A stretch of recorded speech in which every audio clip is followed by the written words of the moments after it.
gentlemen, we are here with Dee Tails. Dee Tails, tell them a little bit about yourself. Oh my goodness, I started off in music, signing to Columbia Records from a British band called Emanate. We ended up on the Bad Boys movie soundtrack. We were privileged enough to tour with Janet Jackson at her request. My career has just been beyond insane, let alone a believability, but I accept it. You know, I will not run from it. Believe it or not, I grew up loving Star Wars, and here's something I'll tell you. On my wall as a kid growing up, yeah, I had posters of Janet Jackson. Then I toured with Janet Jackson. Had posters of New Edition, Bobby Brown. So I was that kid that grew up with New Edition, and loving that music, loving that band's evolution.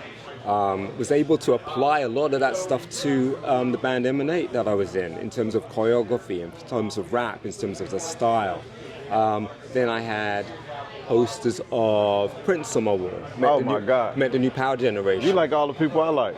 Oh, but they were all on my wall, and then it's like I had them on my wall for years before I met them. Yeah. You know, pictures of Spider-Man. In 1996, Stan Lee sent me his autograph. Just upon my request. Stan Lee. Absolutely. The living. Man, I met him a year before he passed. Oh. Yeah. Oh, bless. I was a fan of Madonna's concerts and stage shows, then met her at Top of the Pops. Nice. The only poster I never took down off my wall was a Star Wars poster. I spent 10 years working on Star Wars movies at the request of Lucasfilm. Nice. So I've played a multitude of characters from the first ever live-action Pike in Solo. Absolutely, yeah. To even playing a character called Slowen Lo, named after a Beastie Boys track. The characters in terms of, like, there's a handful that go into playing Star Wars characters. Like, because you don't see my face, I can be a multitude of those characters. But beyond that, Lucasfilm called me up for a TV series they were doing based on Willow, so I got the prosthetics, but I had the eye lenses in, the teeth in to play Falcon, one of the trolls. Yeah. In that, just, you know. Dream come true. I can see it in your face. But another dream come true is I always wanted to be in a video game. Yeah, I always wanted to be a part of one of those things, and I knew nothing about Bungie. And then landed a role playing Cade 6 in Destiny Forsaken. Wow. And that was basically the link between him and his Last Stand. Wow. Right? And I had no idea. I didn't even know the game. Everything came out a year later. The fans lost their minds, yeah? Spoiler alert, they killed off Cade, right? So, you know, I started watching it and I thought it was absolutely epic. I was blessed to be a part of that sequence. Ended up buying the game, played the game beyond belief. I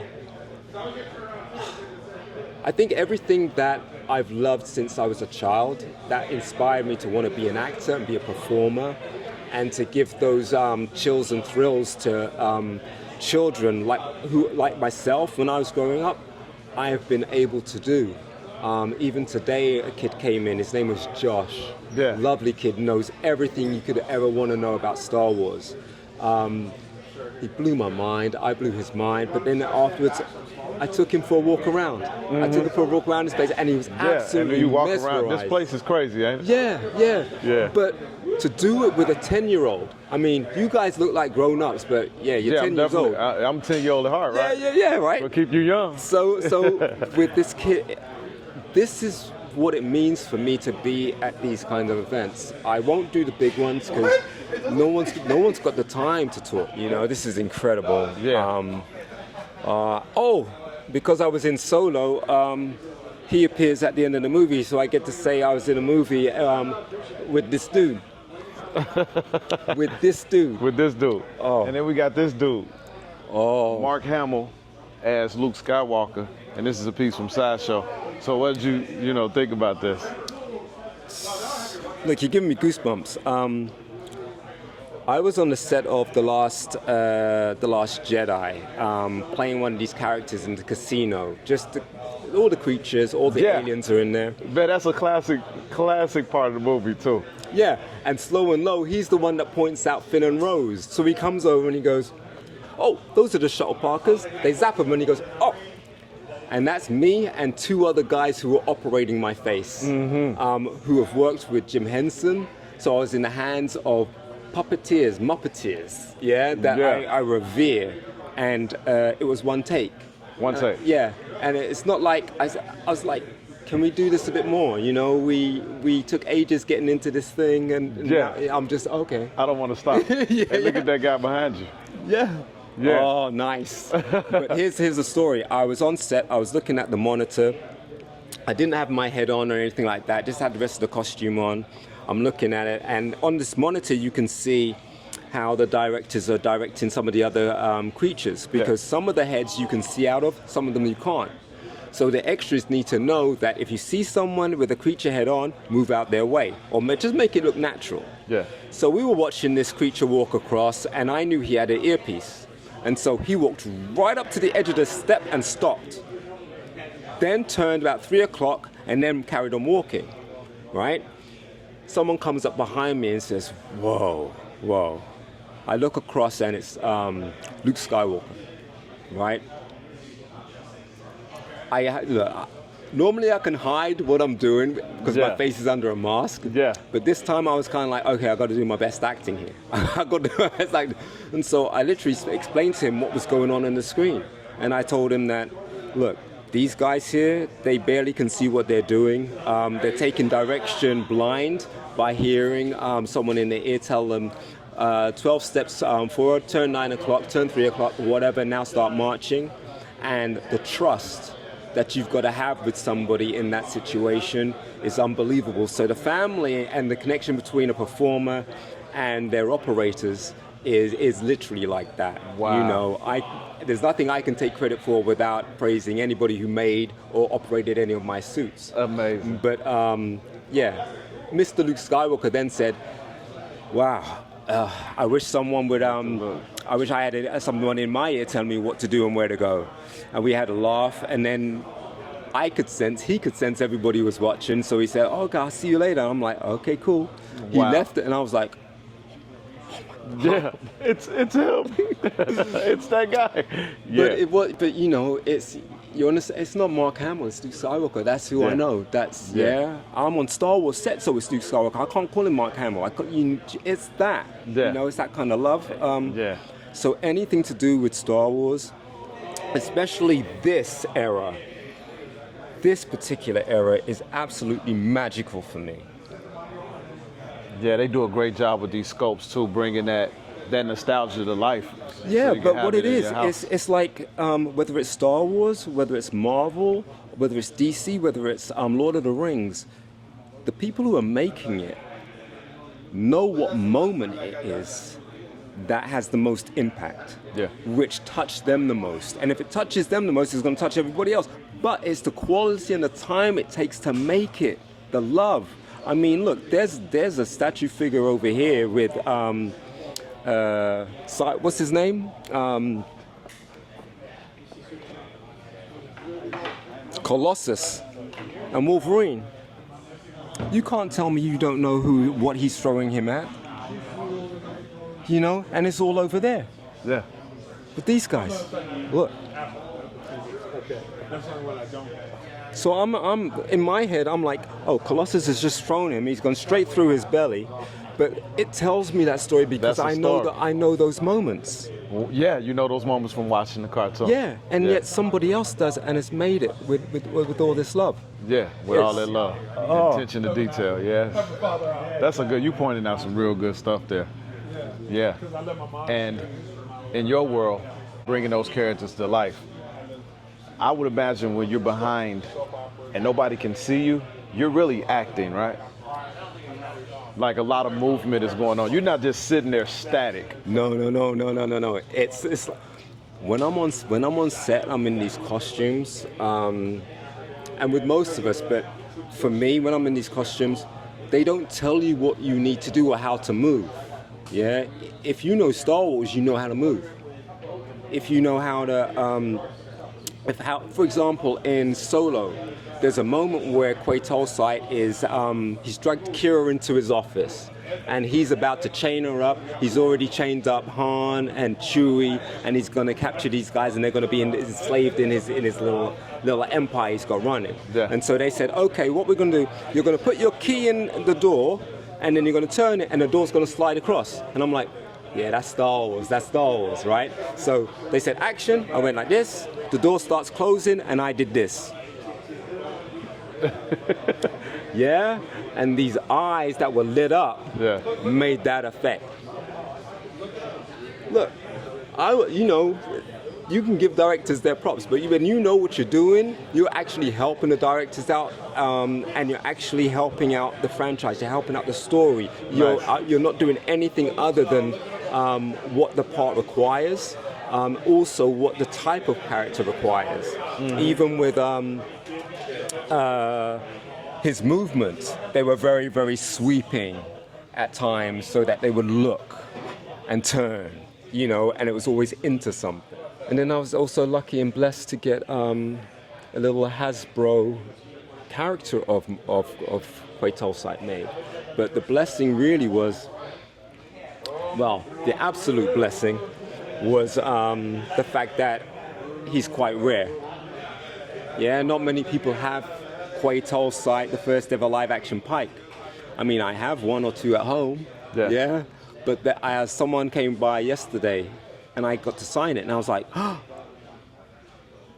Yeah, absolutely. But like I said, when I'm in these costumes, like for example, I know a couple of guys that have been in. I know Ian has been in one of these suits. But it's literally, I'm not acting when I'm in these suits. So you got to be in shape.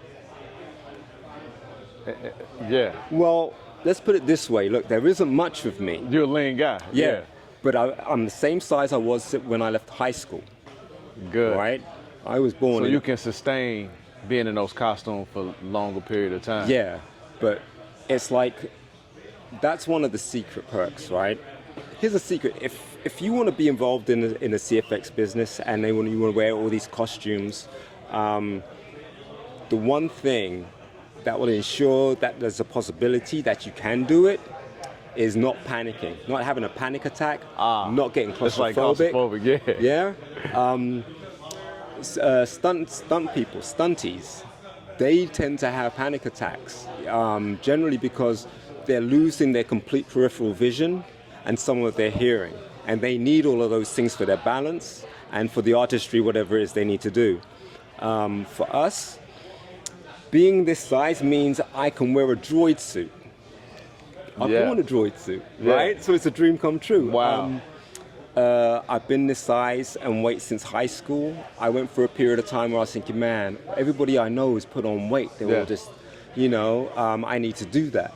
I tried weight gain powders and mixing it with ice cream. Just, I want to buff up, and wasn't happening. You were meant to be lean. Yeah, I went to the doctors. He said, your metabolism is he said you're the perfect size for your height and everything, and if you mess with that, you might not be able to get it down when it starts kicking in. So there was a healing process by getting these jobs, because the characters that I play have all been in pretty tight suits that they can expand and build upon on a set or in production.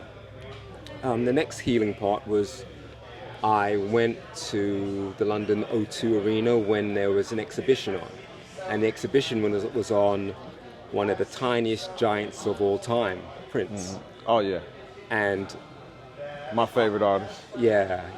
I teared up hard because of how small he was, how small this giant of a man this was, and it made me feel a bit more secure about my own weight, my own skill set. His skill set is beyond belief, and mine is my own to contribute to Star Wars. He never lacked any confidence, did he? No.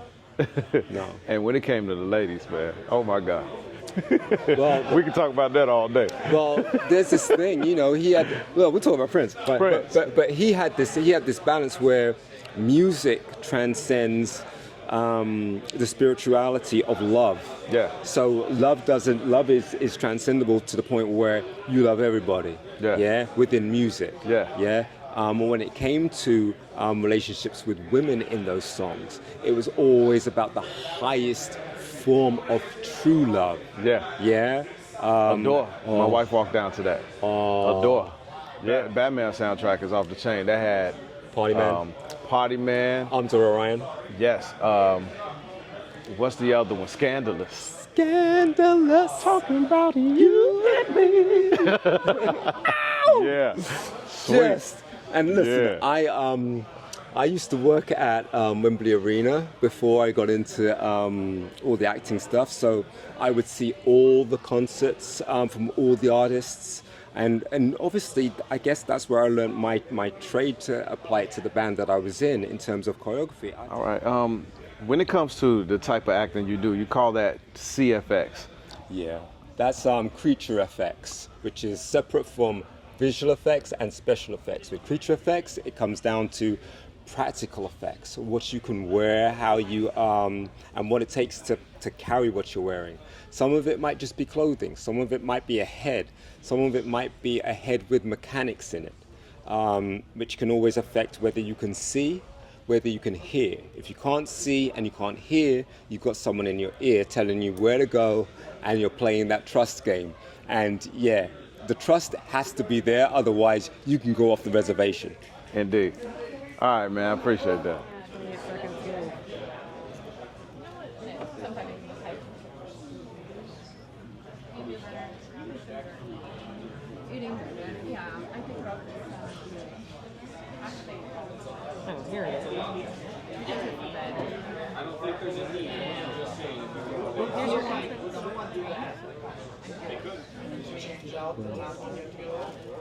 Beautiful signature.